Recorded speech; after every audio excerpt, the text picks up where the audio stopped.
Hey, Anthony Tafter, welcome to Speed Tips from my garage in the classroom. Today is episode number 178. I want to talk about progressions of the fake throw and how to add variability. Okay, so first of all, if I take a small ball like this that is hard, okay, it's a very hard shell ball. There is not a lot of extra movement that I have to deal with, okay? So when I grab this ball and I perform a quick fake throw action, I squeeze the ball, it does not condense. As where I go with this ball, okay, when I squeeze, it condenses. So when I'm moving it and I go to stop it, there is a slight millisecond of a delay, and that adds variability to the movement, which can be a good thing. It can be a bad thing depending on what you want, but it could be a good thing. So when I go, it delays me a little bit. Now, if I want to add a lot more variability, I go to like an ultimate sandbag, right? So I grab it, squeeze here, and as I go through, you can see the extra motion of the sandbag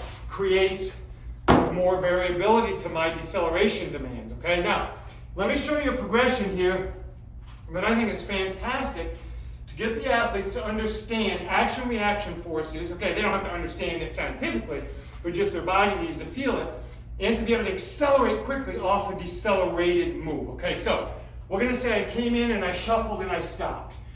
Great angle. Dorsiflex, perpendicular foot, knee loaded forward, hips back, ankles dorsiflex, flat foot. Okay, what I'm going to do is I'm going to take the ball and I'm going to internally rotate my left hip, okay? And what I'm going to do is I'm going to bring the ball just outside my knee. Now, I am going to move the ball quickly, and at the same time I'm going to be pushing off to perform a shuffle. And then I'll do it with a lateral run step. What I'm trying to do is load in this internal rotation and getting into my back hip. I'm getting in my hip, okay? I'm not this way. I'm in the hip, and then I'm going to push out of it. Now, what I want to do is I want the action of this ball to give me a reaction to help this leg push more powerfully, okay? Now, because I have a ball and there's a slight movement delay because of the ball, my velocity might go down just a tiny bit, but the rate at which and how much force I produce is going to go up because I'm moving an object. So I'm actually pushing harder. I might not be moving quite as quick. That's why you want to make sure you complex these, okay, so that you do get the maximal quickness as well. So anyway, it looks like this. I load, bring it to the outside, and push, and move, okay? So here's a lateral run step.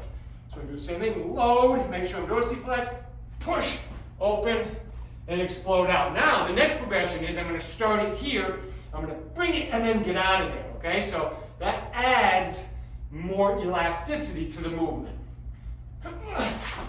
And move. Now, lateral run, push and go. Tremendous exercise to load the hip, to load the position of deceleration, and to help me explode into acceleration out of that. So that would be a re-acceleration pattern. Make sure they're in the right positions. Can't be too close. My knee's in a bad position for me to push this way. It's got to be here. Now I can push that way. Okay, guys, hey, give it a shot. Give me some information on it. Your thoughts. How do you, what questions or concerns do you have with it so we can open up some debate on this. So thanks, guys. Hey, we'll see you again for another Speed Tips in my garage.